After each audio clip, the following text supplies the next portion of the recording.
پاکستان کا مطلب کیا؟ لا الہ الا اللہ. پاکستان کا مطلب کیا؟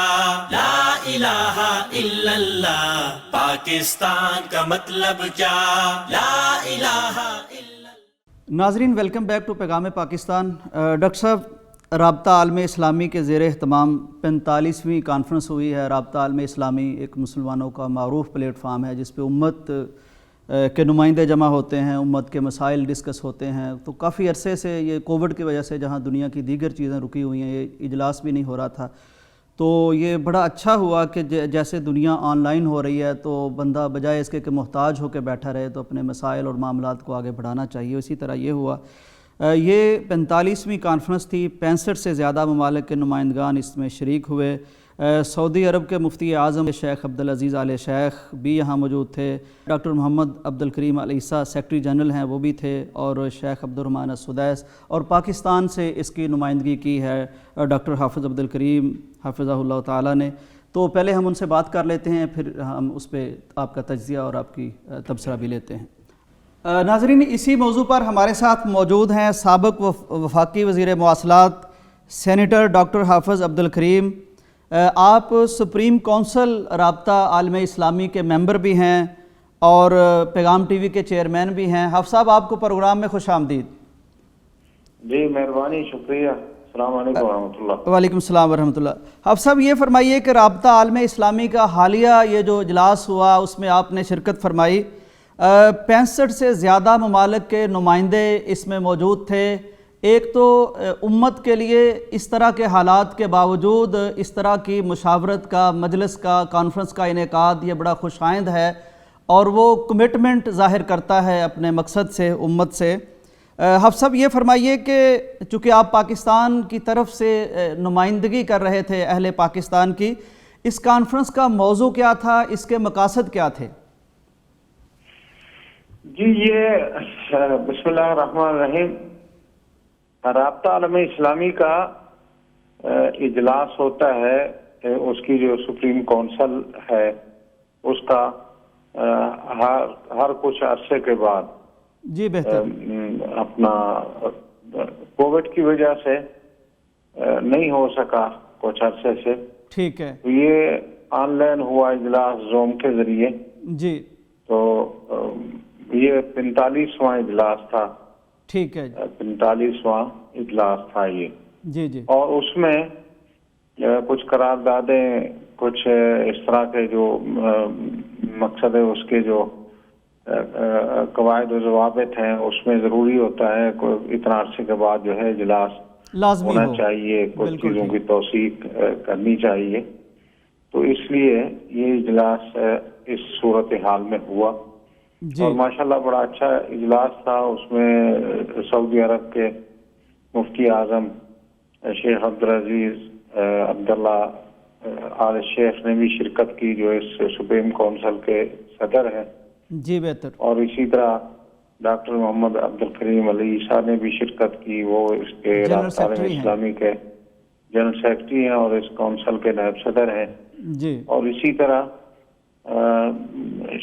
فضیلت شیخ عبدالرحمن السدیس امام مسجد الحرام اور مسجد الحرام کی جو منسٹری ہے اس کے وہ صدر ہیں، چیئرمین ہیں. انہوں نے بھی شرکت کی. اور پوری دنیا سے جو ہے ذمہ داران، مصر ہو گیا اور اسی طرح لبنان، شام، سوریہ، باقی ممالک، پوری دنیا سے جو ہے اس کے جو نمائندے ہیں انہوں نے شرکت کی.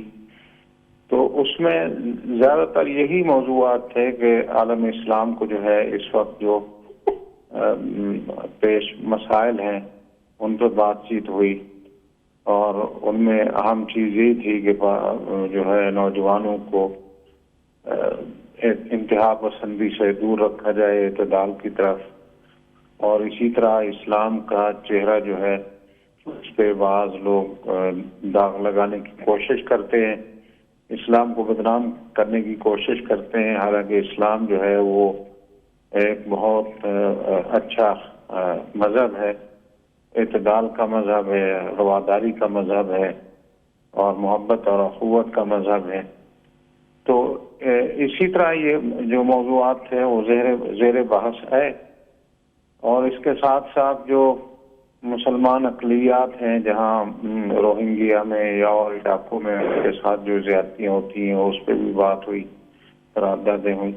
تو یہ اجلاس جو ہوا اس میں یہی چیزیں زیر بحث آئیں، اور اس پہ دوستوں نے جو ہے اپنی آراء دی. جی حافظ صاحب، آپ کیا سمجھتے ہیں کہ یہ جو اجلاس منعقد ہوتے ہیں، اس دفعہ تو زوم کے ذریعے سے ہوا، تو اس سے امت کی وحدت کا ایک تاثر پیدا ہوتا ہے، باہمی روابط بڑھتے ہیں، ایک دوسرے کے حالات سے آگاہی ہوتی ہے. حافظ صاحب، اس سے آگے کوئی بڑھ کے کوئی عملی اقدام کی نوبت بھی آتی ہے؟ دیکھیں جی، یہ اجلاس جو ہیں یا کچھ چیزیں ہوتی ہیں جو رموز ہوتے ہیں، جن کو کہتے ہیں رمز، اتفاق کی، اتحاد کی مینار ہوتے ہیں، رمز ہوتی ہے. مثلا مکہ ہو گیا، مدینہ ہو گیا، مسجد اقصی ہو گئی. اسی طرح ایک جو ہماری مسلمانوں کی تنظیم ہے وہ یہی ہے، رابطہ عالم اسلامی. تو مسلمانوں کی ایک مشترکہ نمائندہ تنظیم ہے.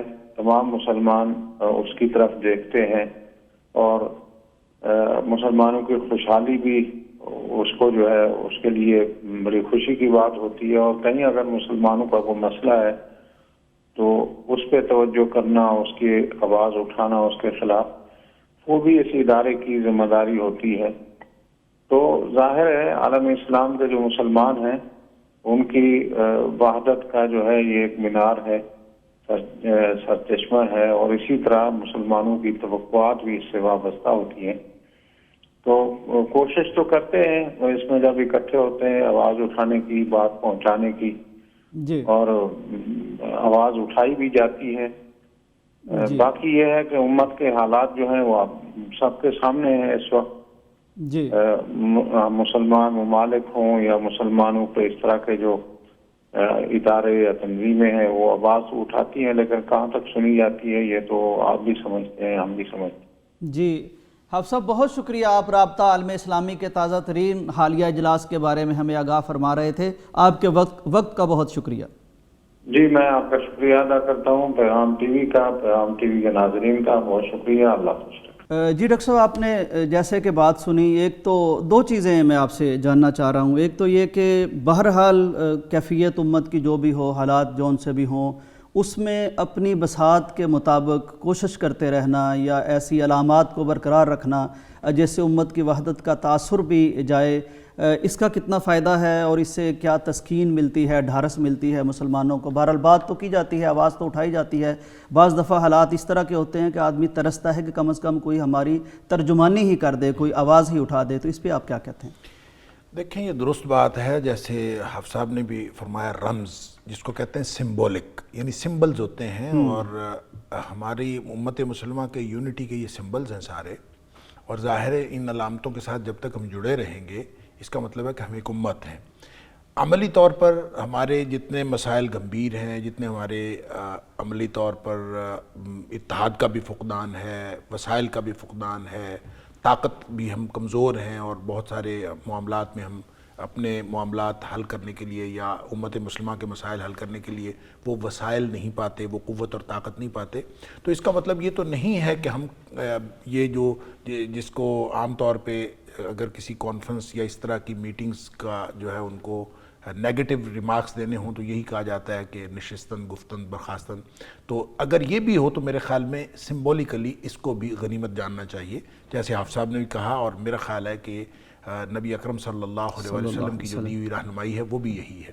ہم اکثر یہ بات کہتے رہتے ہیں کہ دیکھیں، امت مسلمہ ایک ایمان کی بنیاد پر وحدت کا نام ہے، یہ کسی علاقے کی بنیاد پر نہیں ہے.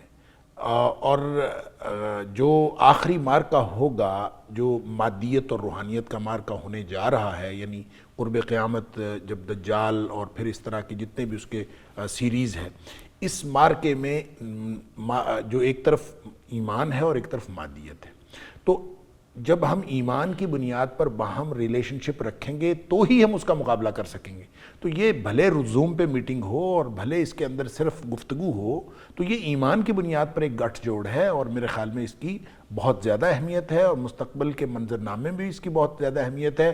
صرف اگر ایمان کی بنیاد پر آپس میں تعلق ہی کو مضبوط کر لیا جائے تو میرے خیال میں یہ انتہائی اہم ہے, اور اسی مضبوطی کو کل کلا انشاءاللہ اللہ تعالیٰ اسی میں سے بہت زیادہ طاقت اور قوت بھی عطا فرمائے گا, اور ایمان کی بنیاد پر ہی قوت اور طاقت مسلمانوں کو میسر آئے گی. امت مسلمہ ملت اسلامیہ اگر مضبوط ہو سکتی ہے تو وہ ایمان کی بنیاد پر ہو سکتی ہے. لہٰذا آج جو آپ فرما رہے ہیں کہ 65 ممالک نے اس میں شرکت کی, تو یہ اس طرح کی کانفرنسز یہ ایک امت مسلمہ کے لیے تقویت کا باعث ہیں, اور یہ اس طرح کے پروگرام ہوتے رہنے چاہیے. تو یقیناً یہ بہت امید افزا ہے اور بہت حوصلے مندی کی بات ہے کہ اس طرح کے حالات میں امت بہرحال مل کے بیٹھتی ہے, جڑ کے بیٹھتی ہے, مسائل پہ بات کرتی ہے, مستقبل پہ نگاہ رکھتی ہے, اپنے نوجوانوں کے حوالے سے فکر مند ہے. اللہ تعالیٰ انشاءاللہ اس سے بہت خیر برآمد کرے گا. جیسے ڈاکٹر صاحب نے فرمایا, بریک کا وقت ہے, واپس آتے ہیں. پاکستان کا مطلب کیا؟ لا الہ الا اللہ. پاکستان کا مطلب کیا؟ لا الہ الا اللہ. پاکستان کا مطلب کیا؟ لا الہ الا